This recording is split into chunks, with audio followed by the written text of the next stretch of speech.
Começamos, estamos no ar. Tati.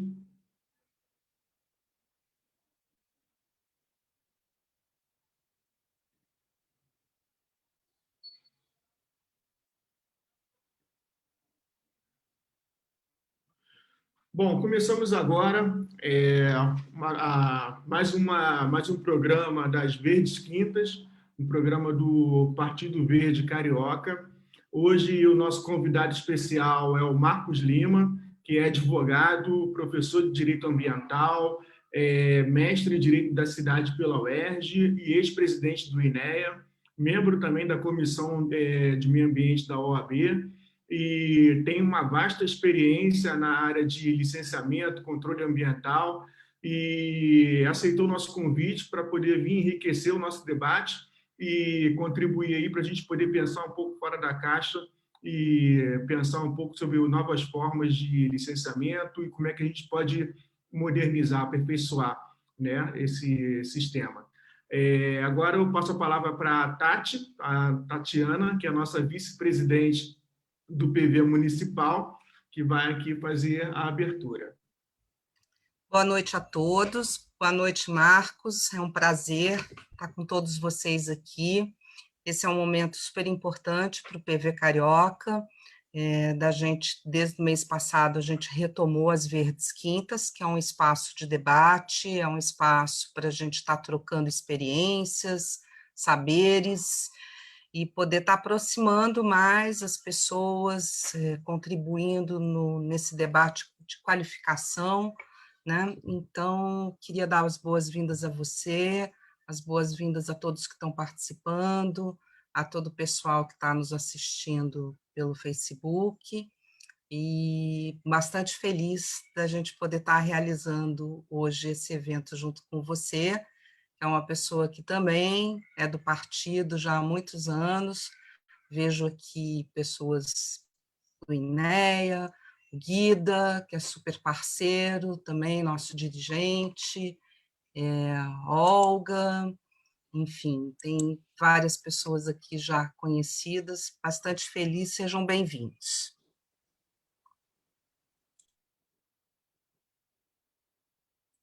Sou eu.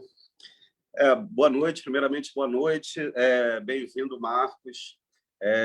Sempre bom esse espaço, a retomada das Verdes Quintas, que é um espaço que, além de nos proporcionar formação, conhecimento, também é um espaço de encontro, que nesse momento então de pandemia a gente está sentindo muita falta, né, de encontrar os companheiros de partido. E é bom porque também esses momentos também tenham isso. Bem-vindo aí, Marcos, obrigado aí pela presença, e sei que nós todos aqui vamos aprender muito aí com você hoje. Obrigado, Fabiano, Tatiana, Ricardo, pelo convite, né? Obrigado aos amigos aí que estão participando, que eu convidei, grande amigo aí, o Guida, enfim, Olga e todas as pessoas que estão assistindo a gente aí pelas redes sociais, né? Dada essa apresentação em que vocês revelaram, né, o tempo já que eu estou nessa militância, me veio aqui na memória uma situação muito interessante, né? Eu comecei a militar no PV no século passado, né? Imagina, eu nunca imaginei que eu fosse estar me referindo ao século passado como alguma coisa da minha vivência, mas enfim. E no século passado, quando eu comecei a militar pelo PV, a gente tinha muito pouca oportunidade de aprendizado, né? Então, por isso, eu quero aí dar os parabéns para os organizadores do evento, né? Pela ideia da Verdes Quintas, né? Como uma forma da gente, né? Que acabou adquirindo conhecimento na marra, né? Para poder compartilhar com o pessoal que está começando agora também, né? A militar, porque eu queria dizer que, assim, eu que militei lá atrás, né, com pouco conhecimento técnico, hoje eu consigo reconhecer quantas ideias erradas que eu dei, quantas sugestões erradas, quantas decisões erradas eu tomei por não conhecer exatamente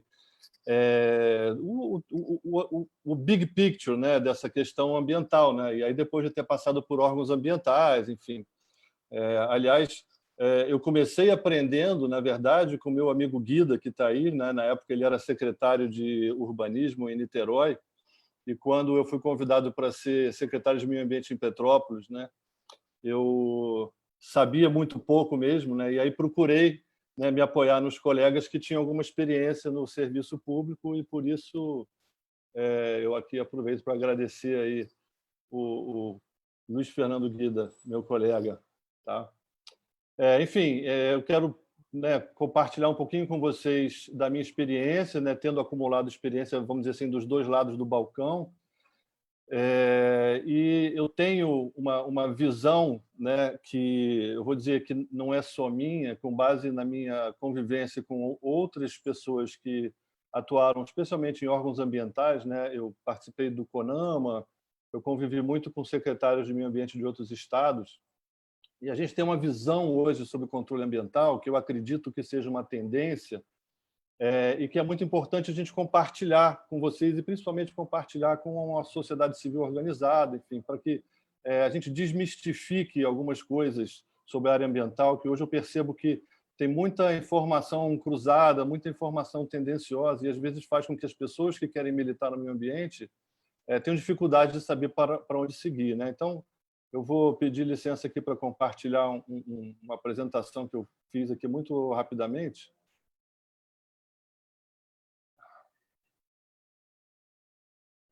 A gente chamou essa palestra aqui de uma nova visão sobre controle ambiental no Rio de Janeiro, né? Mas eu fico muito feliz também de saber e perceber, até por algumas iniciativas que eu tenho visto aí, inclusive iniciativas na Secretaria de Meio Ambiente do município do Rio, né, que mostram que outras pessoas estão tendo visão parecida com a minha, e eu fico muito feliz de poder contribuir. O que tem de novo, né, nessa visão? Vamos lá.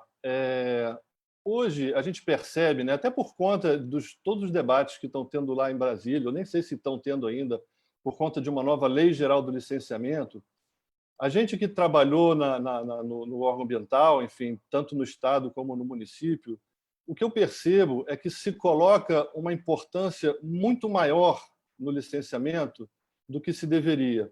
O que eu quero dizer? O licenciamento ambiental não é importante? Absolutamente não é isso que eu quero dizer. O que eu quero dizer é que para exercer um controle ambiental, né, para se exercer um controle por parte do poder público, no sentido de diminuir os problemas ambientais, de melhorar a qualidade ambiental, de prevenir os acidentes ambientais, né? A gente precisa focar aonde o problema acontece. Tá? Então, assim, eu parto aqui de um diagrama que vocês estão vendo na tela, de todos os instrumentos que existem de controle ambiental, para a gente começar a entender que não é só licenciamento que faz o controle, né? Primeiro, a gente tem os padrões, os estabelecimentos de padrões, porque sem padrões você não tem nem infração ao meio ambiente. Se você não estabelecer qual é o limite de emissões de uma determinada partícula na atmosfera, você não tem nem como exercer isso no licenciamento ambiental. Então, é muito importante, né? Tudo começa no estabelecimento de padrões. As normas do CONAMA, enfim, as normas dos estados, né? Dos conselhos estaduais do meio ambiente. Então, isso é muito importante. E aí você tem o zoneamento, e eu estou fazendo sentido anti-horário aqui, de propósito, você tem o zoneamento, né, que também é um instrumento previsto na Política Nacional de Meio Ambiente, né, assim como os padrões, o zoneamento econômico-ecológico, que é uma ferramenta de extrema importância e totalmente subutilizada, né? O que o zoneamento ecológico-econômico permite? Permite simplesmente que o empresário, assim como o próprio servidor, o analista ambiental de um órgão ambiental, quando recebe um projeto de um empreendimento, de uma atividade potencialmente poluidora, se tiver um zoneamento, ele já sabe direitinho se aquela atividade pode ser realizada naquele local ou não, né? Hoje não existe isso. A gente fala dos empreendimentos aí de EIA-RIMA, né, que tomam mais corpo aí nos debates, né, autódromo e etc. E, assim, se existisse um zoneamento, metade desse debate seria desnecessário, né? Então, é uma ferramenta que eu me incomodo muito de não ter ninguém lá em Brasília brigando para que isso aconteça, né? Enfim, enquanto estão focados no negócio do licenciamento. Enfim, áreas protegidas, né, que são as nossas unidades de conservação. as áreas de preservação permanente, as reservas legais, são instrumentos também, de certa forma, que concedem, né, um pouco de controle ambiental para o poder público. Monitoramento, né, que é importantíssimo, né? A gente tem maneiras, vamos dizer assim, usa métricas muito esquisitas para se avaliar o desempenho de um órgão ambiental, né, de uma política ambiental. E, na verdade, o monitoramento da qualidade ambiental é o que vai dizer para mim se esse Estado, ou aquele Estado, ou se a União está trabalhando bem no sentido de proteger o seu meio ambiente. E pouco se faz também no sentido de avançar, né, em técnicas e tecnologias de monitoramento. Embora existam muitas já em operação, né, a gente tem alguns instrumentos que a gente vai falar aí depois, né, se dá pouco valor a isso, né? Sem contar a questão da inteligência por trás disso, né? Eu posso botar 50 pessoas correndo o estado para ver se a qualidade do ar está boa, ou posso botar torres, né, de coleta, né, de material para fazer essas avaliações. E no pós-licença, né, que, né, para quem me conhece, já ouviu palestra, sabe que é meio que uma obsessão minha, né? O pós-licença, que envolve aí a fiscalização, as auditorias ambientais, né, que é um instrumento também, no meu modo de ver, subvalorizado. A maioria dos órgãos ambientais não concentram esforço, recursos humanos nesse setor, né? E aí também o licenciamento ambiental, que, na verdade, seria a porta de entrada, né, vamos dizer assim, para o início de um controle ambiental. Então, dados esses instrumentos, eu quero partir aqui para uma situação que eu acho que aí a gente começa já a entender, né, como é que estão estruturados os órgãos ambientais, né? Na verdade, eu tenho uma pergunta para fazer primeiro, que eu acho que eu pulei aqui, deixei de fazer um slide para isso aqui, mas é o seguinte: aonde os danos acontecem? Em que momento acontecem os danos ao meio ambiente, né? Pensem vocês aí durante alguns segundos. Os danos que são causados ao meio ambiente, todos eles acontecem em uma ou outra situação. Não tem outra situação a não ser essas duas que estão na tela, tá? Ou acontece numa atividade que tem licença, né, seja uma licença de operação, né, que esteja operando ou instalada, ou uma atividade clandestina funcionando irregularmente, uma supressão de vegetação, um desmatamento, enfim, que não tem licença, tá? Não tem outro lugar onde acontece o dano ao meio ambiente. Enquanto se está analisando um processo de licenciamento, não acontece dano ao meio ambiente, ok? Lógico, a não ser que o camarada desista de esperar pela licença e aí parta para fazer a operação dele sem licença. Mas, de um modo geral, o dano ambiental ele vai acontecer numa dessas duas situações, né? Ou um acidente, de fato, um acidente, que, enfim, aí é uma outra situação, mas que não é a maioria, né? E, dentro disso, a gente pergunta por que, se todos os danos ao meio ambiente acontecem ou nas atividades que já têm licença ou naquelas que o cara não pede licença, por que a maioria dos servidores de órgão ambiental está no licenciamento? Tá? Pergunta feita para pensar. Enquanto eu estive no INEA, né, e a gente lá criou essa diretoria de pós-licença, assim, a gente fez um movimento nesse sentido, mas lógico que isso precisa ainda ser muito trabalhado, né, até porque isso precisa de um processo de convencimento da sociedade. A gente fez um levantamento muito rapidamente lá e chegou à conclusão que 240, isso né, números né, recentes, né, 240 pessoas, servidores, estavam trabalhando no licenciamento, enquanto só 30 pessoas, tá? Só 30 técnicos trabalhavam no acompanhamento de licença. Agora, quantas, né, se a gente for imaginar ao longo do tempo, né, assim, lá em 1975, quando a FEMA foi criada e o licenciamento ambiental começou no estado do Rio, nenhuma atividade era licenciada. Então, era normal um foco no licenciamento ambiental. Era normal que os analistas ambientais pegassem o empreendedor pela mão e mostrassem: olha, o senhor tem que fazer uma estação de tratamento de efluente, olha, tem que botar uma chaminé aqui para evitar o lançamento de gases na atmosfera, enfim. Isso era a situação daquela época, 1970, não estamos falando de 50 anos atrás. O que aconteceu nesses 50 anos que passaram? A maior parte das empresas se regularizou, né? Se estruturou, aprendeu a lidar com a mitigação de impactos ao meio ambiente. Não só isso, pessoas foram capacitadas.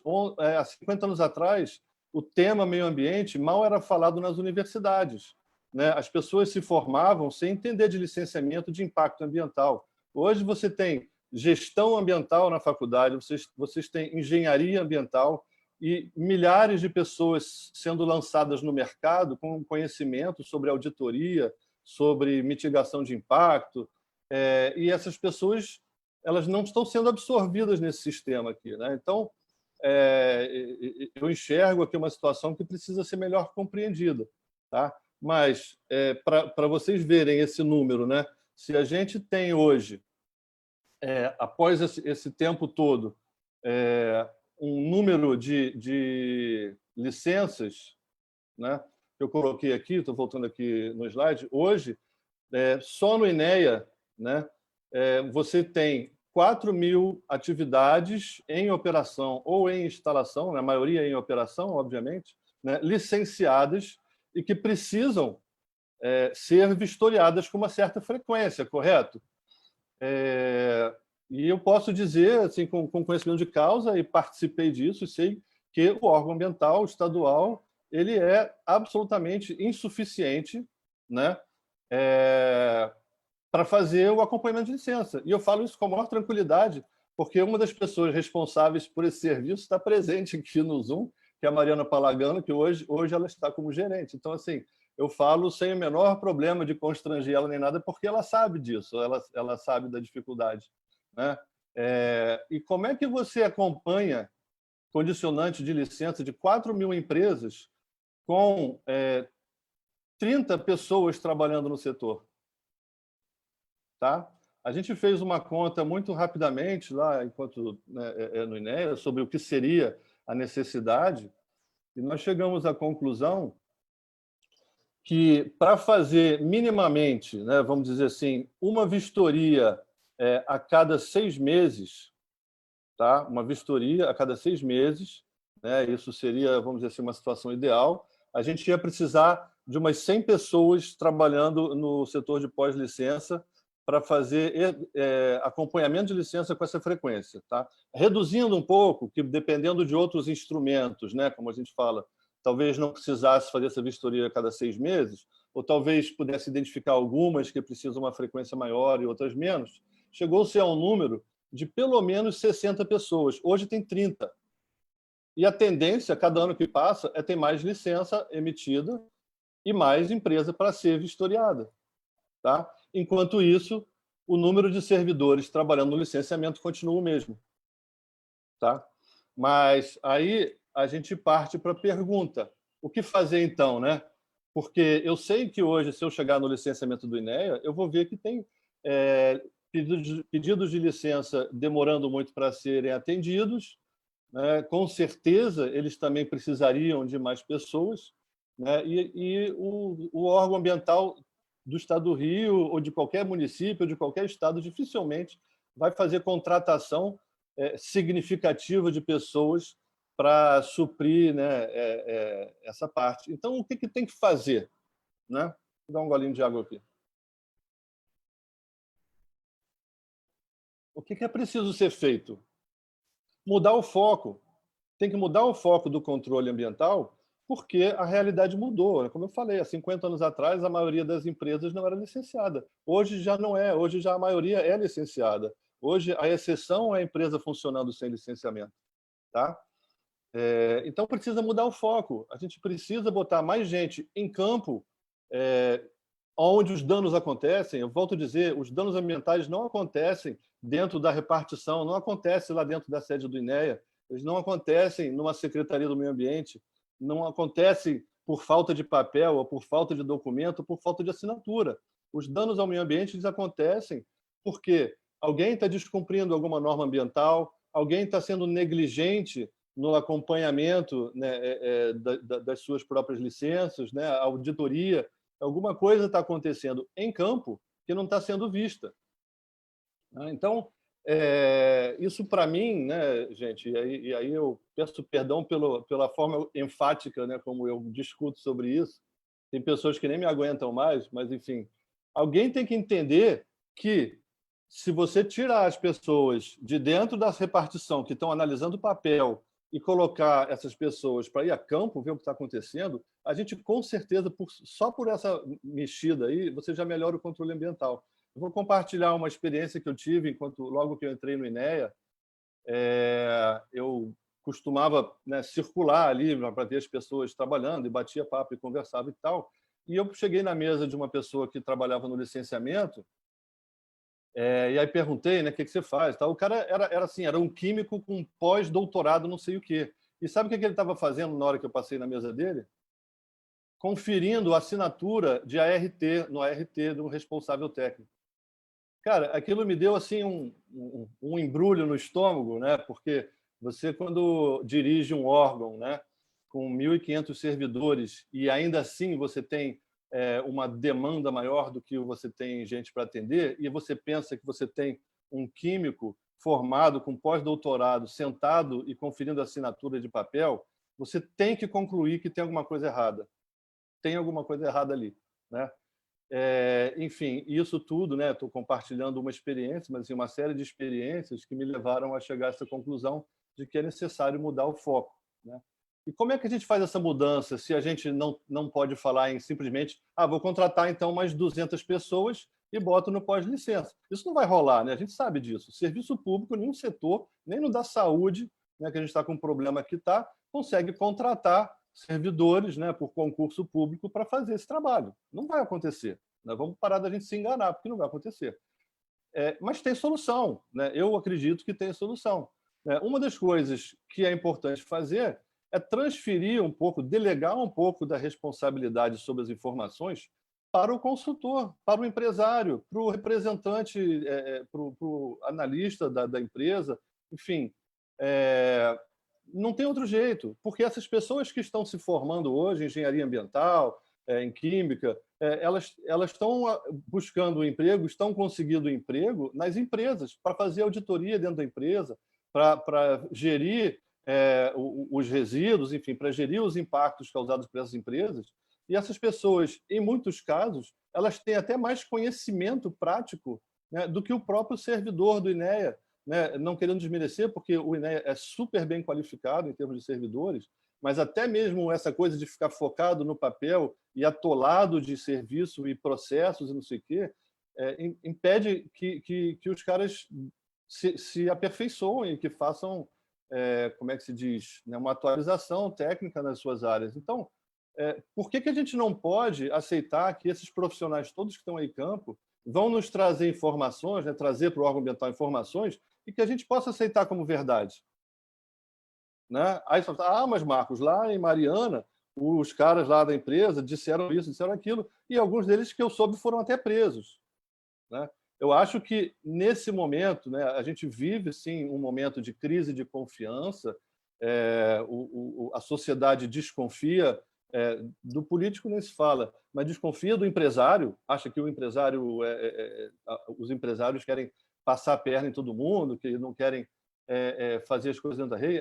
Isso a gente tem que desmistificar isso tem que acabar. Então, assim, que se criem mecanismos, né, que transfiram um pouco dessa responsabilidade, dessa tarefa para o auditor externo, né, para órgãos certificadores, né? No sistema europeu a gente tem isso já, tem sistemas de certificação que certificam os auditores e os órgãos ambientais tomam aquilo como verdade e vão fazer vistorias esporádicas e vão identificar, como se faz na alfândega, né, quem é que está trazendo muamba, quem não está trazendo muamba. É na base, né, da fiscalização aleatória. Agora, muito importante, pegou alguém dando uma informação falsa ou omitindo informação num processo de licenciamento, aí tem que ser uma punição exemplar, né, para o pessoal parar de fazer. Eu sei, assim, eu tenho muita consciência de como é difícil passar essa noção e essa proposta na sociedade que a gente vive hoje. Assim, É muito claro. Eu sei que não é fácil convencer. Os órgãos de controle, por exemplo, eles rejeitam totalmente essa ideia, né? Mas eu não vejo outra maneira, porque hoje o que se está fazendo se está fingindo que se está fiscalizando, né? E se você tiver lá no órgão ambiental um papel dizendo que você fez uma vistoria, uma auditoria, está todo mundo aceitando isso, achando bacana. Na verdade, a gente está deixando de ver muita coisa. Por quê? Porque hoje você vai pegar lá no INEA, né? A Mariana está aqui, não me deixa mentir, tem empresa que foi licenciada há 8 anos e aí vem pedir a renovação de licença e nunca ninguém foi lá ver. A Mariana vai me dizer, se eu estiver mentindo, ela vai dizer que não tem problema nenhum. Só que, assim, aparentemente, ninguém se incomoda com isso. As pessoas se incomodam se você, de repente, o órgão ambiental, como fez muito bem o município do Rio de Janeiro, aí, e eu parabenizo, criou a licença ambiental comunicada. Aí a pessoa fala assim, não pode, que absurdo. Vai dar uma licença para o cara só ele apresentando a documentação e uma declaração que está tudo ok do ponto de vista ambiental. Não pode. Aí o pessoal se espanta, quer brigar, faz discurso e os carcel. Mas eu não vejo ninguém reclamar que as empresas que são licenciadas elas estão lá tocando o barco delas sem ninguém aparecer lá para vistoriar. Então, o que seria uma das formas de começar a fazer essa mudança de foco, né? Uma delas é começar a se adotar instrumentos de licenciamento autodeclaratório. Por que não? Hoje, o que está fazendo, né, o município do Rio, hoje o Estado do Rio já tem uma legislação que prevê esse licenciamento. Vários estados têm licenciamentos que são com base em autodeclaração. Logicamente que isso é para as atividades de baixo impacto, né? Nós não estamos falando aqui que nós vamos licenciar uma usina nuclear com base em papel entregue pela empresa. Não é isso. Nós estamos falando do varejo, do grosso, né, de atividade, que é responsável pela maior parte do trabalho nos órgãos ambientais no licenciamento e que hoje levam um camarada que tem pós-doutorado em Química a ficar sentado o dia inteiro dele, não se especializa em nada, não volta para a faculdade, não descobre, não conhece assim, novas tecnologias de mitigação de dano, porque ele está avaliando uma licença ambiental de um posto de gasolina, de uma confecção, enfim. Isso, para mim, demonstra que tem alguma coisa errada, né? Outra coisa, né, também, investir em ferramentas de inteligência no monitoramento da qualidade ambiental. É lógico que a gente pode, quando licencia uma empresa que tem como, pela tipologia, o impacto, lançamento de emissões, né? A gente pode perfeitamente colocar como uma compensação ambiental a exigência de botar estações de monitoramento da qualidade do ar ao redor da empresa e além. Por que não? Isso se chama princípio do poluidor-pagador. Isso é simples de fazer. Estações de monitoramento do ar que levam informação direto para o órgão ambiental online, que ele vai saber exatamente como está a qualidade do ar naquele lugar, naquele momento. Isso é fazer controle ambiental. Não é analisar o papel e o relatório que essas empresas mandam, né, sobre o gás que sai da chaminé deles. Né? Isso é limitado. Então, investir em ferramentas de inteligência, né, no monitoramento da qualidade do ar, no monitoramento de supressão. Hoje a gente tem esse instrumento que eu acho muito bacana, que é o Olho no Verde, ou vários outros instrumentos que tem pelo Brasil afora, de monitoramento por satélite. Né? Como é que funcionava antigamente? O órgão ambiental esperava alguém ligar para dizer, olha, estão cortando árvore aqui. Né? Aí saía, eu trabalhei em órgão ambiental municipal, isso aconteceu várias vezes, mandava a minha pequena equipe sair para atender uma denúncia, aí quando chegava lá, era o vizinho do cara que denunciou que estava cortando grama. Ah, mas eu escutei o barulho e parecia uma motosserra. Eu, particularmente, Marcos Lima, fui numa vistoria dessa, né, sob uma demanda, e quando cheguei lá, era o vizinho que estava cortando grama. Né? E aí o tempo que você perde, você deixou de ver uma outra coisa importante. Então, essas ferramentas de inteligência, monitoramento por satélite, o Olho no Verde, ele hoje, né, e também é uma iniciativa que eu elogio, né, a Secretaria do Ambiente compartilha essas informações com os municípios, né, isso está disponível para os municípios. Tá? Então, assim, lógico, você reduz a necessidade pela quantidade de gente que você vai botar na rua, porque você sai na certa. Você olha para essas imagens com a tecnologia de hoje, você consegue identificar uma supressão de vegetação numa área de 10 metros quadrados. né? É um trabalho, inclusive, que em parceria com a Universidade Federal do Rio de Janeiro, né? Então, enfim, a parceria com a academia é da maior importância para os órgãos ambientais, isso também precisa ser mais enfatizado, né? E aí, para finalizar, né, assim, dentro desses exemplos, né, programas de automonitoramento, como hoje já tem, né, o INEA, o PROCON-AR, o PROMON, um de ar e um de água, enfim, eu confundo os nomes, mas você tem o MTR também, o Sistema de Manifesto de Resíduos. São todas informações, né, que o órgão ambiental está recebendo, né, e que pode usar para saber exatamente aonde ele tem que ir e quando, né? Enfim, e até para otimizar os escassos recursos humanos que existem hoje em dia, né? Então, enfim, eu queria encerrar aí essa apresentação, né, para dar oportunidade para as pessoas falarem, né? Mas fazendo um apelo, sabe, gente, com relação especificamente aí à proposta de legislação lá do Lei Geral do Licenciamento, para mim está tudo errado. Não tem que ter uma Lei Geral do Licenciamento Federal. Sabe por quê, gente? Porque todos os estados já avançaram em licenciamento ambiental muito mais do que o órgão federal. Os estados e os municípios licenciam 85% de todas as atividades do Brasil. Por que uma legislação sobre o meio ambiente tem que vir lá de Brasília, sobre licenciamento? Né? E com muito risco, né, pelo pouco que eu acompanhei, com muito risco de retirarem as poucas autonomias, né, que os estados têm, no meu modo de ver, no nosso modelo federativo cooperativo.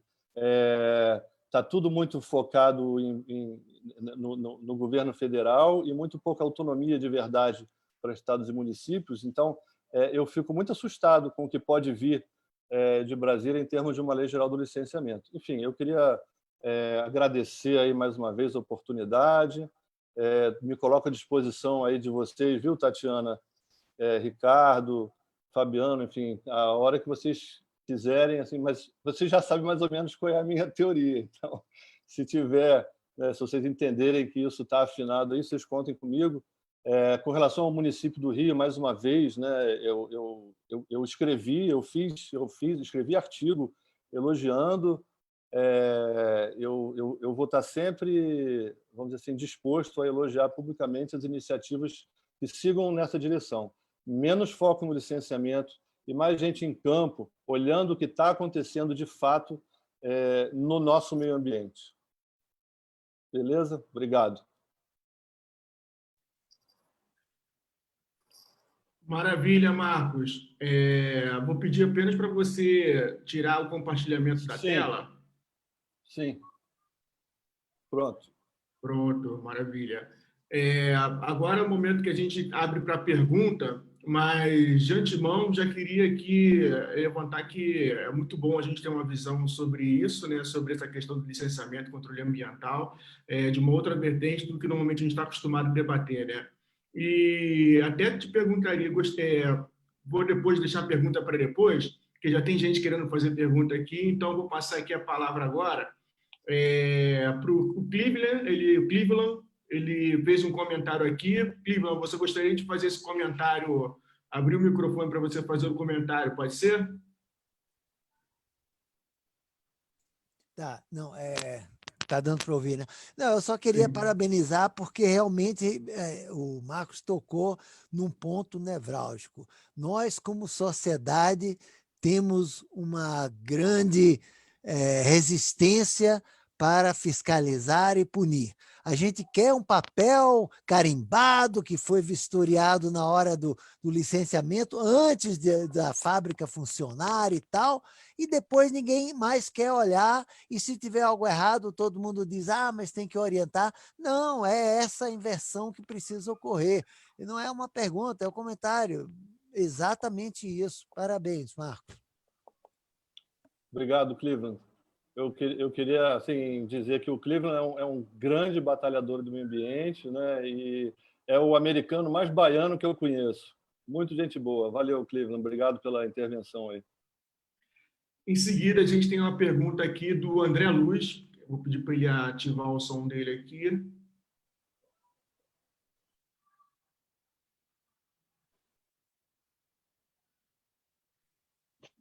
Pronto. Estão ouvindo? Sim, estamos ouvindo.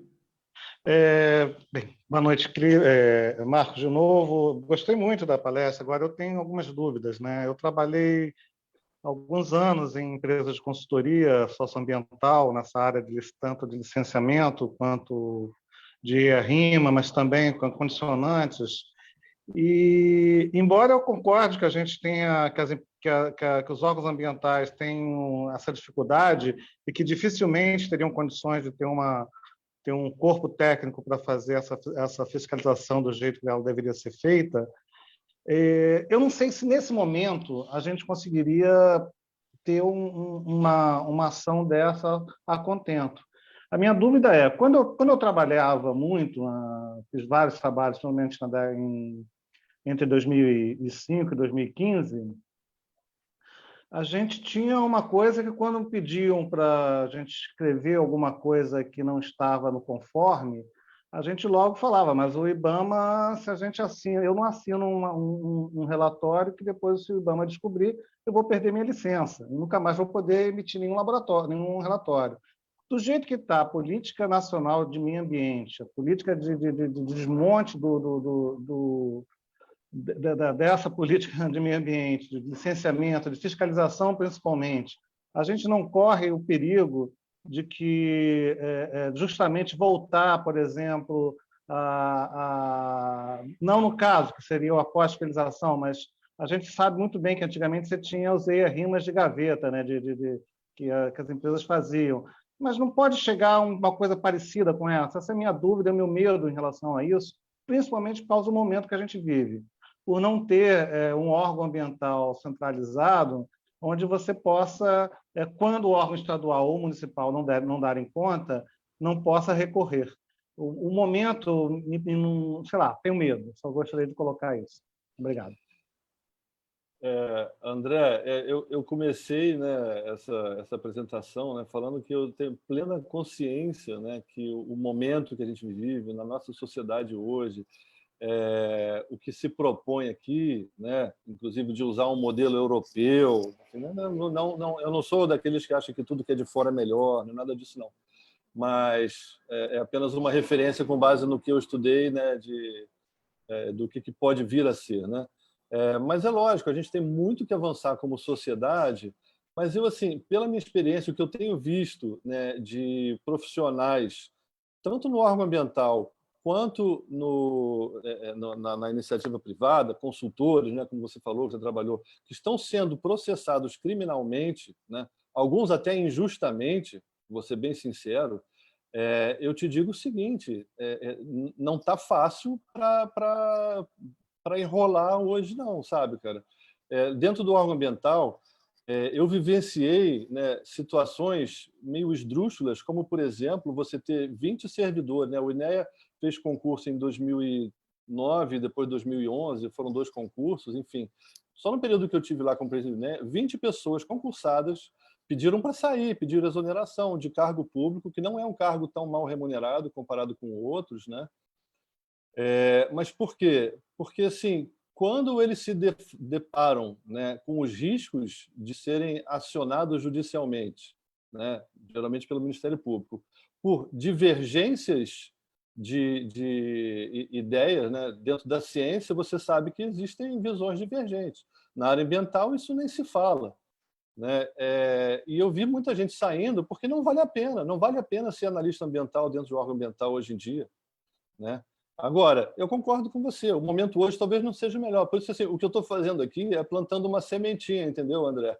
Pode ser que, aos poucos, né, as coisas possam ir tomando um rumo diferente, mas, assim, tem que começar por algum lugar, tem que começar que seja por um consultor ambiental, por um servidor que presta informação falsa, enfim, que ceda a um interesse, vamos dizer assim, escuso, sendo preso. Talvez tenha que começar com isso, talvez tenha que ter um exemplo, mas, enfim, a gente tem que sair dessa lógica de que, pô, eu quando estava no INEA, de vez em quando dava palestra, aí, de vez em quando algumas pessoas assim, de faculdade, tal, garotada melhor assim, pô, eu estou sabendo que o INEA diz sim para todos os pedidos de licença. Não, vocês sabem as licenças são concedidas porque sai no Diário Oficial, porque sai na matéria. As que são negadas ninguém nunca sabe, e são negadas várias vezes, né? Então, eu entendo perfeitamente o estado, né, de insegurança que a sociedade vive, mas o que eu posso dizer é o seguinte: vocês deveriam se sentir inseguros porque os órgãos ambientais não estão indo a campo vendo o que está acontecendo de fato.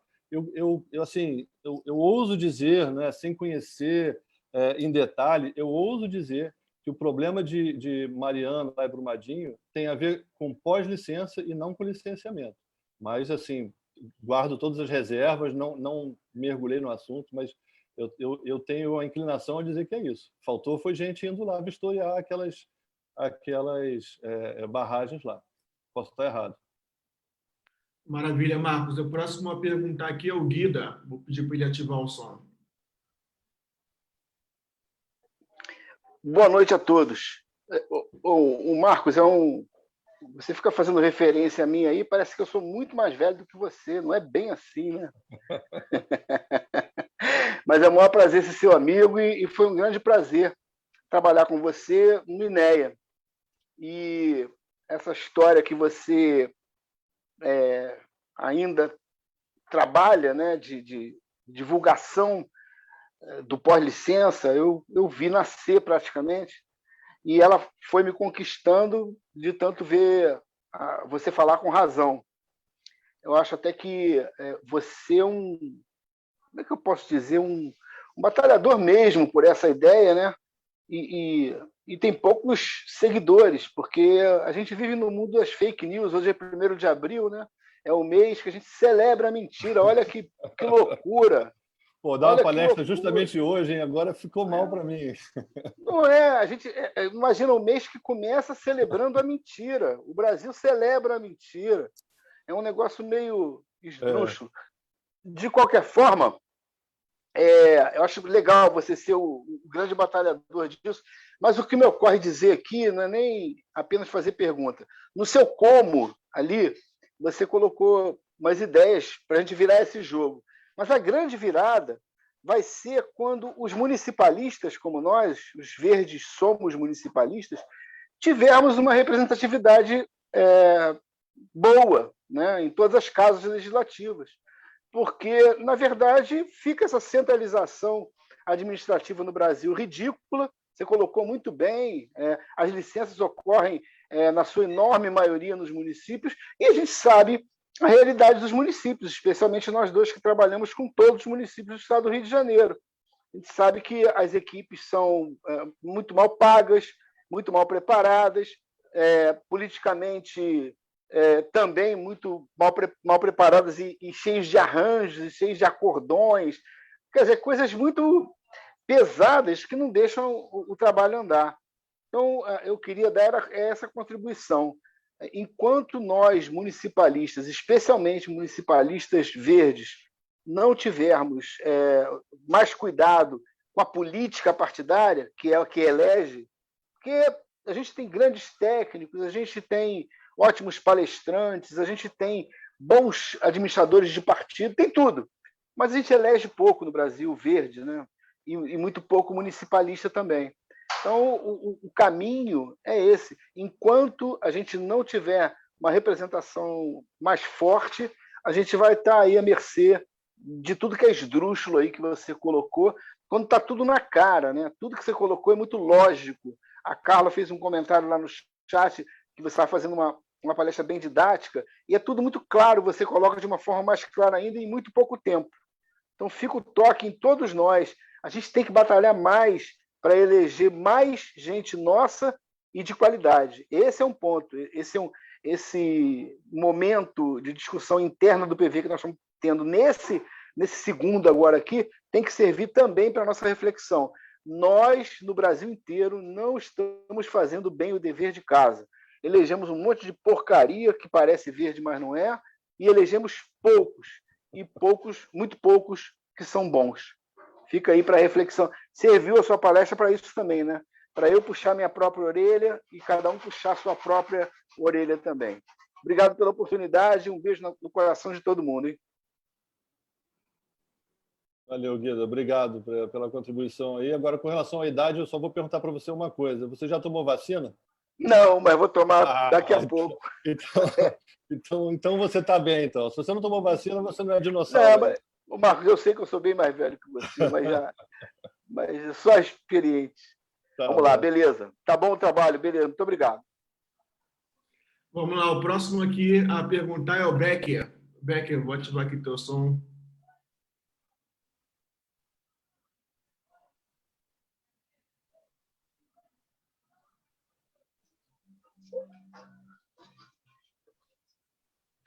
Estão me ouvindo? Sim. Então, Marcos, primeiro te parabenizar pela apresentação, né? Como sempre, bastante clara. Posso dizer que a gente reza na mesma cartilha com algumas divergências, mas mais ou menos concordamos em gênero, número e grau. A minha pergunta, Marcos, é sobre o zoneamento ecológico econômico, né? No biênio 2017-2018, a CEA, né, a Secretaria de Estado do Ambiente, à época, realizou diversas audiências públicas que foram capitaneadas pelo saudoso João Batista, né?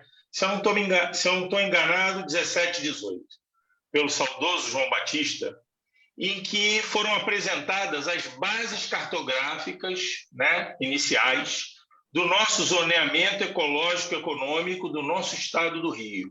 Eu e você participamos de várias, né? Aqui na área da SUPIB, onde eu era o superintendente, eu participei pelo menos de umas 5, né?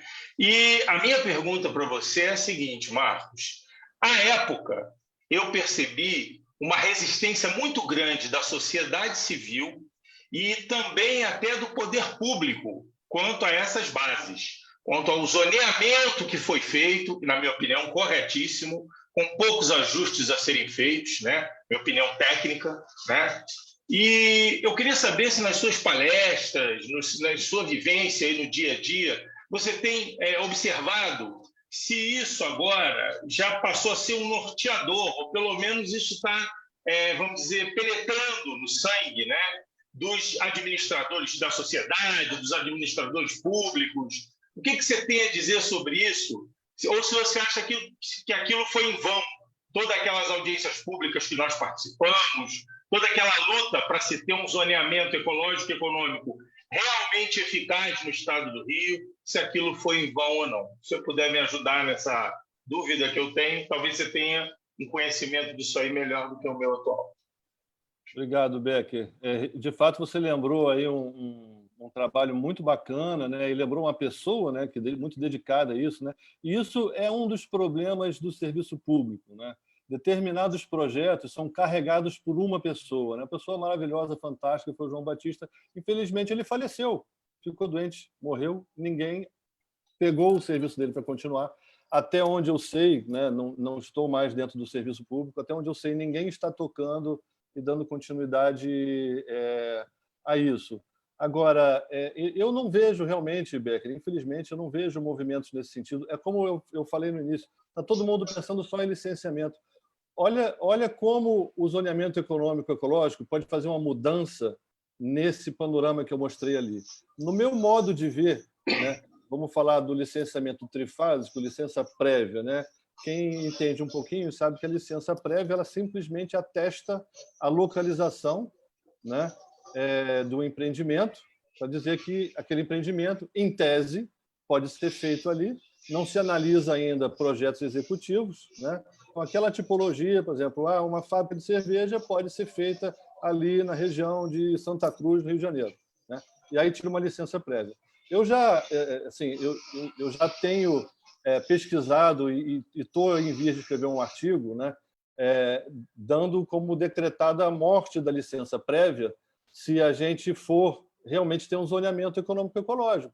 Por quê? Se o zoneamento econômico-ecológico ele é feito justamente para avaliar a capacidade, a suscetibilidade de determinadas regiões para receber certos empreendimentos, né, passa a ser desnecessário essa análise toda por parte do órgão ambiental. Hoje você já tem ferramentas que dizem se tem rio correndo naquele lugar, né, a faixa marginal de proteção, que tem isso hoje, tecnologicamente falando, já seria possível o empreendedor entrar num site, colocar lá o lugar onde ele quer comprar um terreno para fazer a atividade dele e saber se, do ponto de vista ambiental, aquilo tem restrição ou não, né?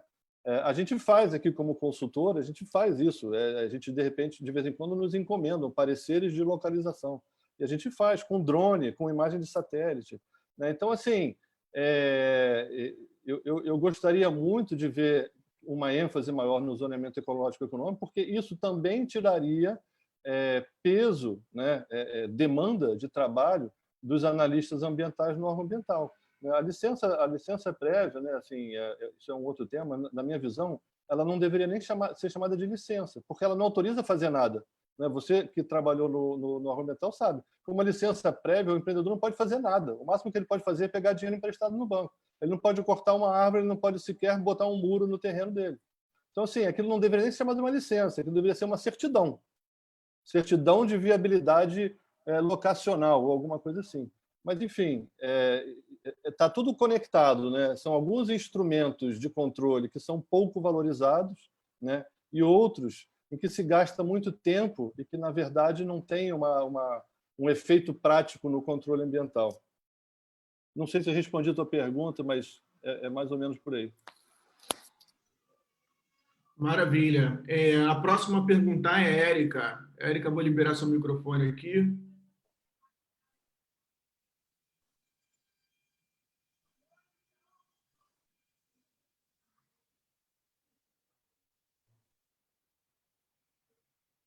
Érica?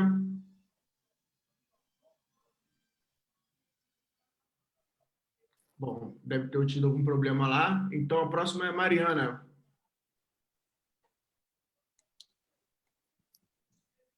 Mariana. Oi. Ô, Marcos, eu vejo a sua apresentação, você esquece de nós que continuamos no INEA e brigando pelo pós-licença, que é uma sementinha que você plantou enquanto era presidente. Na realidade, enfim, eu assumi a gerência de acompanhamento dos instrumentos de licenciamento agora em fevereiro, né? Mas eu fui licenciamento durante muitos anos, né? E na gestão passada, a ideia era, de fato, dar uma acelerada, dar uma valorização na equipe do licenciamento, porque o INEA tinha 17 mil processos de licenciamento passivo de resposta, né? Um número enorme de requerimentos que o cidadão estava esperando e não estava esperando, na realidade, como o Marcos bem colocou, estava lá operando lindamente, sem o INEA nem dizer sim nem não para ele. Na realidade, o dano ambiental poderia estar acontecendo ali naquele momento sem problema nenhum e o INEA não ia saber, né? Mas a ideia era acelerar o processo de matar o passivo, era sim uma migração de técnicos, né, da equipe de licenciamento para o pós-licença. Se a gente for pensar, você colocou lá que tem duas alternativas para o dano ambiental estar acontecendo, né, das atividades que têm licença e das atividades irregulares, mas se a gente for pensar em termos só das atividades que são passíveis de licenciamento, se o empresário tiver que escolher em cometer um dano ambiental durante o período em que o INEA está avaliando, o INEA ou as prefeituras, né, a sua licença, ou depois dela concedida, obviamente ele vai preferir depois dela concedida, porque enquanto ele está avaliando, o INEA está avaliando, ou a prefeitura está avaliando um requerimento, ele está lindo, perfumado, cheiroso, lá esperando uma vistoria do órgão. E depois que a licença é concedida com prazo de validade de 10 anos, aí ele tem certeza que o INEA não vai mais lá, e nem a prefeitura, e aí ele está tranquilo pelos próximos 10 anos para operar da forma com que ele quer, até que ele caia novamente no momento de renovação. Então, a gente tem consciência, esse é o meu discurso no INEA, desde sempre. O órgão tem 6 meses, 180 dias pelo CONAMA, né, para emitir uma licença, e a validade dela depois tem 10 anos. Então, na realidade, é óbvio o lugar onde o dano ambiental vai ocorrer, né? E a gente tem brigado muito lá. Eu entrei lá para essa gerência, né, recentemente, veio logo a pandemia, a gente está estruturando, fortalecendo a equipe, né? Mas a ideia é que, com a implementação do CELCA também, vamos lembrar que a gente está trazendo para o Estado alguns instrumentos de licenciamento autodeclaratórios, né? E que não é um instrumento que vai ter licenciamento. Na realidade, apesar de se chamar licença, ele é um instrumento exclusivamente de pós-licença. O camarada vai ter uma licença ao apertar de um botão, vai entrar no órgão uma licença concedida que vai ter que ter acompanhamento e fiscalização, né? Então, hoje a gente está estruturando a equipe para lidar com esse instrumento, ainda que de forma por amostragem ou aleatória, aperfeiçoando a legislação, inclusive com a revisão da Lei de Crimes Ambientais, da 3467, porque a gente precisa ter punição mais severa para esses casos. Eu simplifico o processo de licenciamento? Sim. Responsabilizo o declarante? Sim. Mas eu tenho que ter uma pena severa a ele, até para servir de fator de inibição, fator pedagógico mesmo, né? Para que as pessoas não entendam que vale a pena mentir num licenciamento desse, né? Se eu estou facilitando a vida dele, então é óbvio que ele tem que ter uma responsabilização caso ele seja pego na mentira. Então, tem várias coisas que a gente pode fazer, estamos avaliando algumas hipóteses muito interessantes também de melhoria de sistema. O INEA também deu uma parada no tempo durante muito tempo, inteligência nos seus sistemas de automonitoramento, autocontrole. Então, falta inteligência, falta sistematização das informações, falta transformar um caminhão de dados que o INEA recebe todos os dias em informação. Falta transformar dado de processo em papel em gestão, né? E aí é isso que a gente agora vem trabalhando lá. Então, você plantou sua semente lá, você foi embora, mas os servidores ficaram, né? E aí, assim, vamos regando. Eu também sou uma que sou absolutamente adepta a esse discurso do pós-licença. Não é só um discurso, eu sou servidora do INEA, né? Todo mundo vai embora, mas eu vou ficar lá até me aposentar. Então, tem sempre que estar reconstruindo alguma coisa, e a gente está num momento de fortalecimento da equipe de pós-licença. Tá? E eu botei aí no chat, eu acho que seria legal também dar um aviso e vocês acompanharem essa resolução que a gente está revisando até na Esteira do Céu, que é muito importante para os municípios, tá? Porque, na realidade, é ela quem define os licenciamentos de impacto local que são licenciados pelos municípios. A gente está propondo uma revisão bastante profunda nela, para ficar bem mais claro para o cidadão quem licencia o quê, e para os municípios também, porque muitas vezes fica uma zona cinzenta muito complicada de compreensão mesmo pelas resoluções antigas. Então, em breve vai entrar na pauta do CONEMA. O CONEMA tem assento, os municípios têm assento através da ANAMA, né? Mas as reuniões do CONEMA são sempre abertas, então vale a pena também vocês acompanharem as pautas, porque é uma discussão que dá pano para manga, e a proposta de revisão é bem profunda. Então, eu acho que realmente vai agradar a todo mundo. Tá? Era isso que eu tinha para falar para vocês. Eu queria dizer que, assim, eu fico feliz que tenha gente regando a minha sementinha, e fico mais feliz ainda que seja você, porque justamente você, que eu encontro com tanta frequência, eu posso, de vez em quando, debater com você sobre essas coisas, né? E aí eu fico mais tranquilo.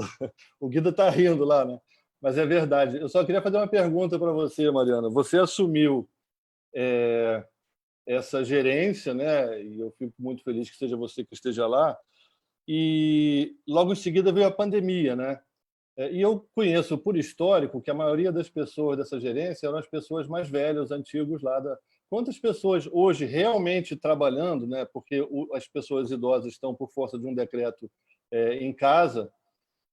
Quantas pessoas efetivamente estão trabalhando? Eu botei ali 30, né? Mas quantas efetivamente estão trabalhando hoje, desde o ano passado, no seu setor de acompanhamento de licença?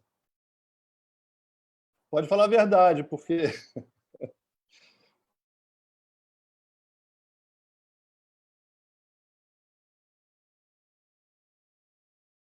Está fazendo conta? Está sem microfone? Então, escreve no chat aí. Faz um número qual? Cabe nas duas mãos? Cabe nas duas mãos. Cabe nas duas mãos. Na verdade, cabe, mas por muito pouco, porque, na realidade, você tem toda a razão. O setor hoje tem 32 pessoas, sendo que mais da metade, 70%, é grupo de risco e estão integralmente em casa. Se a gente for pensar que o pós-licença é feito em campo, majoritariamente em campo, né, tem uma parte de análise documental, a gente realmente está numa situação muito ruim. Sem contar que, você colocou grupo de risco por idade, né, mas eu tenho um número expressivo também de servidores com comorbidades que também estão em casa. Então, a gente realmente está trabalhando com um quantitativo muito pequeno de servidores no campo. Mas o que a gente está aproveitando esse momento, né, já que eles não podem atuar propriamente na estruturação da gerência, na estruturação de normas e procedimentos, justamente para a gente mudar a visão de como as coisas acontecem hoje, né? Aprimorando sistemas, integrando os autocontroles, os automonitoramentos, mudando a visão da forma com que a gente está trabalhando com as auditorias ambientais. Então, esses servidores que estão em casa, eles estão atuando na reconstrução da visão da atuação do pós-licença, né? E tem um grupo que está na linha de frente, mas ele realmente é muito pequeno. Eu estou vendo o Igor participando aqui também, estou vendo algumas outras pessoas são do meu front lá, né? E os heróis de Branca Leone. Os meus heróis. Eu sei que deve ter outras pessoas querendo fazer perguntas, mas eu vou fazer só uma última pergunta para você, Mariana. Eu espero não deixar você em situação desconfortável, mas eu sei que você é uma batalhadora e você está regando a plantinha. Você percebe, por acaso, na alta direção do INEA, essa consciência sobre a necessidade de mudar o foco do licenciamento para o pós-licença? Olha, todo mundo tem acompanhado, né? A alta administração do INEA mudou nos últimos 2 anos, mais do que desde que o INEA foi criado em 2009. Então, em 2009 até o ano passado, nós tínhamos tido 5 presidentes e, nos últimos 2 anos, mais de 5 presidentes. Então, assim, muito difícil, né? A gente tem gente da casa, tem gente que leva a plantinha, vai regando a plantinha, mas de 2 em 2 meses você tem que começar essa conversa toda outra vez, e muitas vezes gente que não é da área ambiental, nunca foi, então, na verdade, fica bem mais difícil, mas enfim, é um trabalho de insistência, né? Persistência, eu diria. Mas para de me botar em saia justa. Deu? Não, chega, é a última. Marcos, então, a gente tem agora a Érica, ela retornou aqui, só um minuto que eu vou dar a palavra para ela, passar a palavra para ela aqui. Então, ela acabou de sair. Então, vou passar a palavra para o Plívio. Tá, eu queria ser rápido. Marcos, você mencionou algumas técnicas, a tecnologia ajuda, né? Nós temos desde drones e equipamentos fixos de monitoramento permanente que podem ajudar muito nesse conceito que você mencionou, constantemente monitorando, tem alguma falha, vai lá direto e você toma providências. Mas a outra dificuldade é quantos desses 200 você pode realocar, nem que desse a louca na alta direção do INEA e dizer, nós vamos pegar 50 desses caras e vamos botar na rua, como você sugeriu, 60, sei lá quantos. Isso é possível? Isso é um sonho ou é algo que pode ser por uma canetaço lá? Ô, Cleveland, na prática, né, se você começa, né, como o INEA, com essa legislação nova estadual, o CELCA, né, que a Mariana mencionou, e que traz a licença ambiental comunicada, você já começa a tirar trabalho do cara que está no setor de licenciamento. Então, assim, naturalmente, vai ter menos trabalho para o licenciamento. E se, além disso, o INEA conseguir pensar em outras maneiras de diminuir o tempo analisando burocracia, né, naturalmente você vai ter uma ociosidade, eu acho que no licenciamento nunca vai ter, mas, enfim, você vai conseguir, pelo menos, deslocar mais gente de um setor para o outro e aí, efetivamente, fazer esse trabalho. Essa questão da licença ambiental comunicada, ela é marcante, porque, veja bem, se você tem uma atividade hoje, né, antes de entrar essa lei em vigor, que o empreendedor precisa chegar lá, levar uma série de papéis, não sei o quê, e aí o analista ambiental pega aquilo, tem que fazer vistoria, não sei o quê, perde um tempo com isso. Hoje, quando entrar a licença ambiental comunicada, esse analista não vai nem ver esses papéis, porque esse procedimento, até onde eu entendi, ele vai passar direto para o pós-licença. Porque essa licença ela sai automática. Então, assim, pegar aquele pessoal que fazia isso e jogar para fazer isso lá no pós-licença, entendeu? No mínimo isso. Campo, é sempre um trabalho muito chato, pesado. Pode não ser a Amazônia aqui, com um garimpeiro com arma na sua cabeça, mas tem muitas áreas que não é muito melhor, não. Você sabe, eu trabalhei lá em Gramacho, a gente tinha que pedir licença para os traficantes. Hoje não pode, que a gente vai fazer desmanche. Falava na nossa cara. Você vai pegar um cara que está acostumado a sentar empurrando papel e vai dizer, vai lá em campo, vai investigar essa coisa. Consegue? É verdade. Não, você tem razão. Assim, existem perfis, né? Assim, o Becker sabe disso, a Mariana também. Existem perfis diferentes.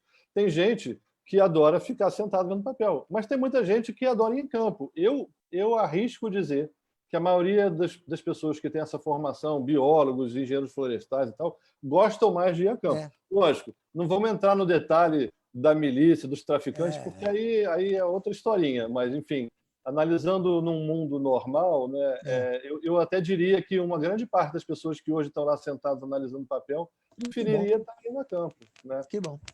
Enfim, mas não seria numa canetada, né, Cleveland? Porque isso teria que ter uma percepção por parte da diretoria. Você teria que ter, vamos dizer, um trabalho de recursos humanos, um trabalho de RH, né, de gestão de pessoas, identificando essas pessoas, avaliando quem tem perfil para isso, quem não tem, calculando o homem-hora do licenciamento, calculando o homem-hora do pós-licença. Isso é possível fazer, isso tá disponível na literatura, é só uma questão de querer fazer. Né? E o perfil de um químico que vai ver um processo numa indústria e o cara que vai ver desmatamento, é coisa diferente. O Becker, por exemplo, eu sei que ele adora chão de fábrica. Tá vendo? É isso. Tá Vamos bem. Lá. Próximo agora a Érica vai conseguir. Vou liberar o som dela aqui. Pronto. Oi, estão me ouvindo? Sim. Alô? Ai, que bom, que bom. Eu estou meio aqui, tá frio pra caraca. Não, primeiro eu queria agradecer. Poxa, que legal, você me deu uma aula, tá? Para mim, eu venho de outra área, apesar de eu ser super ativista em relação ao meio ambiente, eu sou super a favor, mas eu sou meio leiga no assunto, né? Sou bem neófita. E, pô, muito legal a aula que você deu. E eu estou num município que se chama Trajano de Moraes, dentro do Rio de Janeiro, que é um município que tem tudo. Esse município ele tem tudo para ser um polo ecológico, sintrópico, que a gente possa fazer. Porém, temos alguns problemas na entrada de... Eu não sei como é que eu posso explicar isso para você. É uma questão cultural, tá? É uma questão cultural de tirar... palmeiras, as jussaras, né, que demoram 15 anos para ficar adulta, para pegar o palmito, entendeu?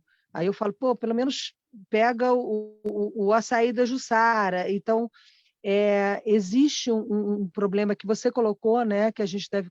Acho que foi o Guida que falou sobre a questão dos municípios do Rio de Janeiro, que a gente deveria trabalhar dentro dos municípios do Rio de Janeiro.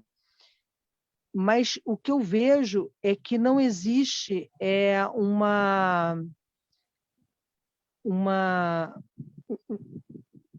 o Estado não investe dentro dos municípios. O que eu vejo, eu, por exemplo, tinha aqui um tal de Tomatelli, que era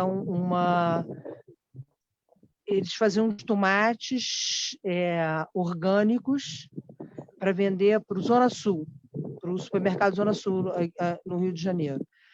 Então, eles fizeram durante 3 meses e tiveram prejuízo e desistiram.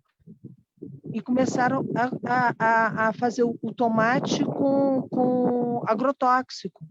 Então, eu acho que essa história que a outra da Inéia falou, que ela está super certa, Nossa Senhora, ela está super certa, é muito complicado. A pessoa está dentro do ar-condicionado, de um escritório, e não está aqui dentro do local para ver que está tudo errado, entendeu? As pessoas até tentaram, eu fiquei impressionada com essa história do Tobatelli, porque eles fizeram tudo, construíram tudo e vão destruir e vão botar veneno de novo. Eu não sei, assim, a minha pergunta, eu sou muito leiga, desculpa, talvez seja uma pergunta super leiga, mas como resolver essa história? Eu fui no Sebrae, e o Sebrae também não. Já. Como é que você consegue colocar dentro do município do Rio de Janeiro a questão ecológica, por exemplo? Sabe? O que eu faço? Como é que eu posso falar isso para as pessoas daqui? Entendeu? Como é que a pessoa chega e fala assim para mim, Érica, eu acabei com o agrotóxico, não vendi, porque tem um regulamento que não sei, sabe? Ele não conseguiu vender porque é caro para caraca você manter uma coisa sem agrotóxico. Eu não sei, desculpa, não sei se você entendeu. Você entendeu o que eu falei? Sim, entendi, sim.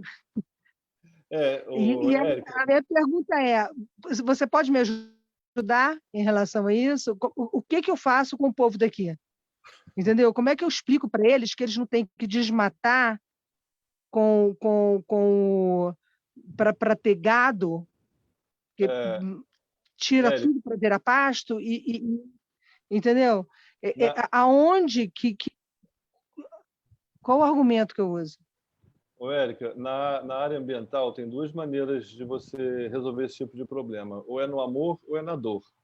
Então, assim, no amor é educação ambiental, né? Eu não sei se é feito algum trabalho aí de educação ambiental nas escolas, para que daqui a 20 anos as pessoas tenham uma visão diferente, né? A questão do alimento orgânico sem agrotóxicos, isso também é um processo lento de educação ambiental, porque a gente sabe que tem a questão da escala, então o alimento orgânico é mais caro porque pouca gente consome, mas como é que você faz as pessoas consumirem se ele é mais caro, né? Então teria que ter uma política governamental para incentivar o uso de alimento orgânico e as pessoas não usarem agrotóxicos, mas tem também a multa, tem também vamos dizer, o comando e controle, né? Eu gosto mais, né, de acreditar que as pessoas podem mudar de consciência com o tempo e tudo, mas se a coisa chega num ponto como o que você falou aí, né, eu acho que tem que ter, ao mesmo tempo, tem que trabalhar paralelamente a consciência das pessoas, mas tem que pegar uns ou outros de vez em quando e levar para a delegacia, dar um susto, entendeu? Até porque, geralmente, eu imagino que esse pessoal nem sempre tem grana para pagar multa e tal, mas tem que usar um pouquinho os mecanismos, os poucos mecanismos que tem de comando e controle e começar a dar uma dura, né? Eu não sei se você tem, como é que é a estrutura de órgão ambiental municipal aí em Trajano de Moraes, se tem Secretaria do Meio Ambiente, mas, enfim, a gente, quando eu trabalhava lá em Petrópolis, o Becker lembra disso, o Cleveland também acho que deve lembrar, assim, quando eu fui secretário, de vez em quando eu descia na Serra Velha, né, aquele pessoal desmatando para plantar banana ou para construir, a gente pegava uns e outros de vez em quando, botava uma algema, levava no carro até a delegacia, ele ficava lá 2 horas, 3 horas prestando depoimento na delegacia, aquilo geralmente não dava em nada, mas as pessoas em volta ficavam assustadas e paravam durante um tempo, entendeu? De vez em quando a gente derrubava barraco com as próprias pernas enfim, tem o que eu estou dizendo, tem coisa que é no amor e tem coisa que é na dor. Não dá também para a gente esperar, enquanto as pessoas estão se educando ambientalmente, né, o couro está comendo e aí quando tiver todo mundo educado já não tem mais né, as palmeiras, não tem o palmito nem o açaí lá para ser consumido. Enfim, eu não sei se eu deixei você mais frustrada ou se eu te dei um pouquinho de ânimo, mas o que eu tenho para te dizer é isso, Érica.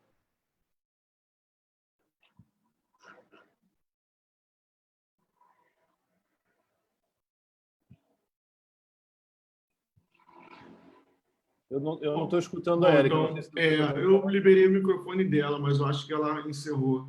Ou então ela ficou tão frustrada com a minha resposta que ela desistiu. Não, desculpa. Não,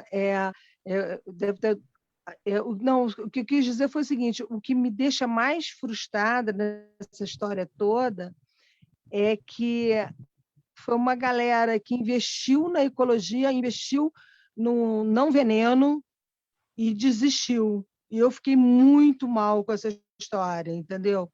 E é uma coisa que o Guida falou, né, que a gente deve falar dos municípios, deve investir nos municípios, e eu acho que é por aí. Eu acho que é. E você falou muita coisa legal também. Muito obrigada, gente. Muito obrigada. Que Obrigado, pena. Érica. Realmente não Érica, tem resposta. Antes de você voltar para a sua condição de dentro do mato aí, ela está lá longe, tadinha. Eu queria dizer o seguinte: uma saída é você começar a conversar com os poderes locais, com os vereadores, com o prefeito, com os secretários, entendeu? E aí, de repente, botar um cara desses para conversar com o Marcos. Eu posso também conversar, mesmo que seja pela web aí, a gente conversa com eles para, pelo menos, a gente tentar colocar na cabeça deles que eles têm um papel a cumprir, né? Porque existe a legislação municipal, tem que existir a fiscalização municipal, e por mais que o cara não queira mandar prender o primo do vereador, isso sempre acontece em cidades menores e tal, a gente pode dar uma injeção de ânimo nos caras aí para eles andarem um pouquinho mais dentro da lei, né? E pararem com essas práticas mais antigas. Eu me coloco à disposição e coloco o Marcos à disposição também. Eu coloco o Marcos à disposição para a gente ajudar nessa história aí. Pô, Guida, eu me assustei aqui quando você falou em injeção. Eu fiquei preocupado com o que ia vir depois, a injeção. Pode ser uma injeção de ar, né? Pode ser uma injeção na veia dos caras. Ô, Guida, eu fico muito feliz com essa sua colocação, a colocação do Marcos. Eu realmente já estou em contato inclusive com o secretário de Cultura local, o secretário de Turismo, mostrando para o secretário de Turismo é muito mais inteligente você fazer um turismo ecológico, né, do que um turismo de hotéis, você posta coisas lindas de Trajano aí no seu Instagram. Pô, mó barato, isso aí é um paraíso ecológico. Não, pois eu realmente estou em contato com eles, mas assim, o que mais me incomoda aqui é que tudo vira pasto, e sabe, a gente tem uma Mata Atlântica aqui que vira pasto. Aqui onde a mamãe comprou era pasto, agora a gente deixou pegar, agora virou mato, e a gente inclusive vai ter que fechar, entendeu? Então eu queria trazer para cá essa consciência. Eu estou com o programa uma palestra do Marcos aí via web. Aconteceu isso no Tomatete, entendeu? Que eu estou arrasada, entendeu? Então, Érica, sei lá. Combina com o secretário de Turismo e de Cultura e de Meio Ambiente e o Escambau de fazer uma palestra do Marcos para eles aí. Pode, então, fico à disposição. Fechado. Vou armar, então. Vou conversar com ele. Sim. Aí Marcos pega os pontos mais específicos e dá bronca neles. Tá. Dá injeção neles. Não, cara, eles estão super afim. Pô, os caras são super cabeça, são muito cabeça. Então, eu estou adorando falar com eles, você não tem noção. Inclusive, o vice-prefeito é super maneiro, entendeu? Que bom. A gente está tendo uma relação muito legal, mas eu queria trazer essa questão da ecologia. Aqui tem é aquela coisa, né? Da cidade. Então, tem o blindex, sabe? Em vez daquela portinha de madeira, que eu quero mostrar para eles que isso é cultura, é uma personalidade da região, essa coisa toda. Daqui a pouco querem fazer shopping, é o de sempre. Com eles. Hein? Shopping. A gente pode marcar uma quinta dessa com eles, com o secretário de Cultura e com o secretário de Meio Ambiente? A gente falar sobre... Acho que, Érica, depois a gente pode conversar isso internamente para ver como é que funciona esse arranjo aí para poder fazer uma nova, de repente com Trajano de Moraes, tudo bem? Olha, já imaginou que legal? É uma ideia para fazer para todos os municípios depois, hein, Tati? Olha aí. Fabiano, Tati, em vez de fazer só para o Rio, Carioca, faz para todo mundo. Faz uma por uma, quem quiser. Sim, acho que é super importante. Vamos começar. Exatamente, divulgando também para todo o estado, fazendo algumas provocações no bom sentido, né, para todos os dirigentes dos outros municípios interagirem com a gente, porque eu acho que a gente precisa pensar exatamente, você pensa localmente, mas vamos pensar no macro, né, no nível de Estado, no nível nacional, ou seja, a provocação é essa, no bom sentido, de que maneira que a gente possa estar integrando e trabalhando em conjunto. E aproveitar, já que você me cutucou e eu estou falando, antes da gente fazer as considerações finais, quando você fala da sociedade organizada, sempre me vem à cabeça, né? A sociedade organizada ela está sempre muito mais linkada à questão do terceiro setor, né? Das ONGs, enfim, fundações, institutos. E eu concordo contigo, acho que a gente precisa muito estar com essa nossa sociedade mais organizada, independente da institucionalização, né? Mas da galera mesmo, da sociedade. Mas eu acho que cabe a gente também estar promovendo, né? Captando as pessoas para poder exatamente lutar junto, né? Acho que a gente vive uma crise fenomenal em todos os sentidos, mas, ao mesmo tempo, a gente tem uma grande oportunidade de poder avançar, né, nas questões ambientais, enquanto PV, enquanto sociedade. Eu acho que é uma grande oportunidade que a gente tem nesse momento. E, ao mesmo tempo, está tudo muito... as pessoas muito desmotivadas, mas, ao mesmo tempo, tem uma motivação que faz com que a gente queira resgatar o que já tinha começado e que está aí desmoronando, mas a gente tem que acreditar que é possível. Tatiana, se eu puder fazer uma contribuição, né, dentro dessa linha aí que o Guida levantou, né, que você está trazendo, de um trabalho que o PV poderia fazer, né, eu acho que uma instituição que merece um investimento nosso em termos de tempo, em termos de capacitação, são os conselhos municipais de meio ambiente, né? Eu participei de alguns e o que a gente vê ali, assim, já tem muito tempo, né? Então imagino que isso até tenha melhorado. Assim, a gente vê assim muita gente desanimada, porque o que acontece? Hoje em dia a gente tem uma ferramenta excelente, né? Hoje você tem, vamos dizer, o que seria o legado bom da Covid, né? É isso que a gente está fazendo aqui, são essas reuniões online. Imagina que agora a gente pode fazer reuniões de conselhos de meio ambiente sem o cara ter que, que nem lá em Petrópolis, quando ele saía do trabalho, aí, em vez de ir para casa, você vai lá para o outro lado da cidade, dependendo do lugar onde é, para você participar de uma reunião do conselho. Só que quando chega lá, é um conselho assim que você não tem grau de deliberatividade nenhuma e as pessoas se desestimulam, porque você vai participar de uma reunião, chega tarde em casa da noite, e nada do que você fala efetivamente é aproveitado, porque aquele conselho não delibera, ele é só consultivo, né?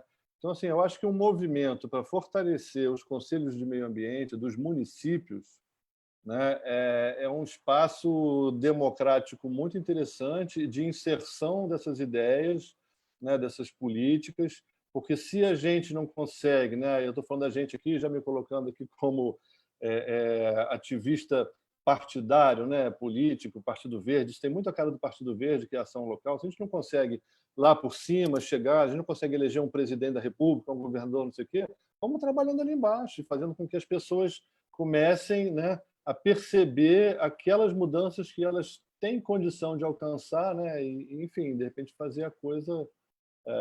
enfim, vocês entendem muito mais disso do que eu, mas eu acho que é um foco que seria interessante, né, Guida, para começar a dar mais consciência, né, conhecimento mesmo, né, sobre essas coisas.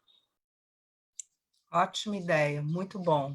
Está aqui anotadíssimo. Vamos conversar mais. E eu me coloco à disposição para ajudar aí. A gente pode fazer palestras para conselhos de meio ambiente. Enfim. Vamos batalhar. Perfeito. Marcos, então a gente agora vai caminhando para o final. Só quero aproveitar aqui para poder trazer alguns comentários do Facebook, que a gente selecionou, teve uma participação bacana por lá. E vou fazer os comentários aqui, então, do pessoal. Selecionamos uns 3 aqui. Da Nena Dupré, lá em Volta Redonda, ela falando, em Volta Redonda sabemos muito o que é isso, quando você estava falando sobre a questão da pós-licença, né? O ar está sempre bom, enquanto as pessoas morrem de câncer de pulmão lá na cidade, né? Outro comentário que foi da Natália Rodrigues Gomes, que ela falou que a 3467 foi editada em 2000 e os valores da multa e algumas situações devem ser revistas. Alguma coisa específica, né, do INEA. O Paulo Salgueiro falou sobre a parceria do INEA com outros órgãos da Polícia Militar, através do CEPAM, Corpo de Bombeiros, Secretarias Municipais, é uma solução para a fiscalização do pós-licença. Essas são algumas dos comentários que foram feitos aqui no Facebook. Tá? Depois, aí, se surgirem outros, aí eu encaminho para você por e-mail, o que achar melhor para a gente depois responder para o pessoal. A gente deixou aí uma lista de chamada, uma lista de presença para as pessoas preencherem, deixar o e-mail, contato, se quiserem ter algum retorno depois, tá bom? E então, te agradeço. Agradecer aqui imensamente a sua participação. Acho que foi um debate qualificado. Trouxe uma nova visão sobre o licenciamento, sobre o controle ambiental aqui no estado do Rio de Janeiro, passando também pela questão municipal, né, com essa novidade que tem aí na prefeitura. Acho que deu para dar uma clarificada nas nossas ideias sobre isso. Também tentar desmistificar um pouco, né, aquela ideia de que a gente tem que sempre basear no licenciamento mesmo, né, do que tem que ser feito o licenciamento e esquecer um pouco dessa pós-licença. Então, agora deu para trazer uma outra visão sobre isso e como é que a gente torna até mais eficiente, né, esse controle ambiental por parte do Estado e do município também. Então, aí fica o agradecimento. E tinha outras perguntas aqui. Uma das coisas, por exemplo, que já pensei aqui era para você, de repente, trazer o tema das mudanças climáticas no licenciamento, que acho que é um tema que vale a pena ser abordado, mas fica para uma próxima oportunidade. Agora eu quero passar a palavra para a nossa vice-presidente municipal, para poder fazer o encerramento, que é a Tatiana. E aí, depois disso... De novo? E depois também o André Luz e, por último, o nosso presidente, o Fabiano Carnevale, para a gente poder fazer o encerramento de hoje, tá bom? Obrigado, Marcos. Obrigado a todos que participaram no Facebook, aqui no Zoom aqui com a gente também. Até a próxima, gente. Valeu. Olha, eu quero agradecer muitíssimo, Marcos, pela palestra, pelo debate. Eu acho que foi super bacana. É muito importante para a gente, né, ter esse espaço, estar dialogando, como a gente já falou, essa possibilidade via Zoom nos permite poder aí ir fronteiras, né? Então, assim, acho que foi muito bacana, espero que em breve a gente possa estar fazendo outras, né? E te convido também para participar das próximas, que a nossa agenda fica sempre de 15 em 15 dias, com uma Verdes Quintas. É um espaço que realmente a gente tem bastante carinho e que promove isso, né? Essa integração, e que é muito bom. Quero agradecer muitíssimo ao Ricardo por todo o apoio, ao Marco também por todo o apoio, né? Que são nossos dirigentes. Agradecer ao Fabiano por toda a força que ele está dando nessa organização nossa estrutural, ao André também, que está sempre do meu lado, me ajudando, discutindo, debatendo, enfim. E é isso, gente, muitíssimo agradecida pela noite, foi muito bom. Eu posso fazer um convite rapidinho antes do fechamento aí do André? Claro, você pode, inclusive, fazer suas considerações finais, que eu acho que é fundamental. Eu já considerei muito hoje aqui. Eu só queria convidar, já que fiquei feliz de saber que as Quintas Verdes são de 15 em 15, porque na próxima quinta eu vou estar entrevistando o secretário do Clima de Niterói, o Luciano Paes, né, Guida? O Guida me ajudou aí a fazer essa intermediação. Vai ser muito legal, então vocês estão todos convidados aí.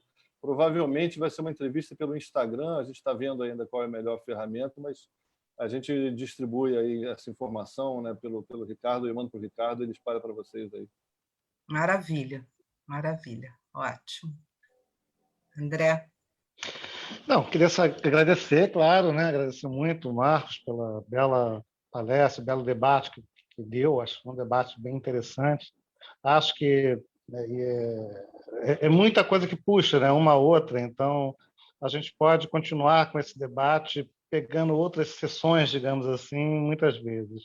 E agradecer a todos que participaram, em nome do Partido Verde Carioca, A gente tem esse caminho mesmo do Zoom tem sido realmente muito interessante para a gente fazer esses debates. Então, muito obrigado a todos, boa noite, e a gente continua nessa batalha da questão ambiental e de outras questões que são tão caras ao Partido Verde. Posso falar? Sim. Então, quero agradecer ao Marco. Quero pedir desculpa aqui que eu deixei um tempo aqui minha câmera desligada, porque realmente aconteceu hoje uma coisa que ainda não tinha acontecido nesses 3 meses. Estava pegando fogo uma árvore. Atrás da prefeitura estava pegando fogo uma árvore ali no Estácio. Aí acabou que a gente teve que dar uma mobilizada aqui rápido, mas prestei atenção. E, assim, muito interessante essa visão, né? Porque aqui no Rio teve essa mudança da questão do licenciamento, passaram para uma outra secretaria e foi uma certa preocupação de todos os lados. E aí, muito interessante essa visão que o Marcos trouxe, né? Na verdade, a gente tem que estar mais preocupado com a pós-licença do que com a licença. E isso, assim, realmente mudou bastante assim, o que eu estava pensando. Quero agradecer muito aí ao Marcos, quero agradecer a Tati, Ricardo, André, Marco, Rocco, que estão tocando muito bem aí, né, o partido assim, nesse momento, que é um momento bem especial para o Partido Verde. Então, de novo, muito obrigado a todos vocês aí, principalmente aí ao Marcos, que deu essa aula aí para a gente. E boa noite a todos. Muito obrigado aí por mais uma Verdes Quintas. Beleza. Boa noite, gente. Boa noite. Boa noite, até a próxima.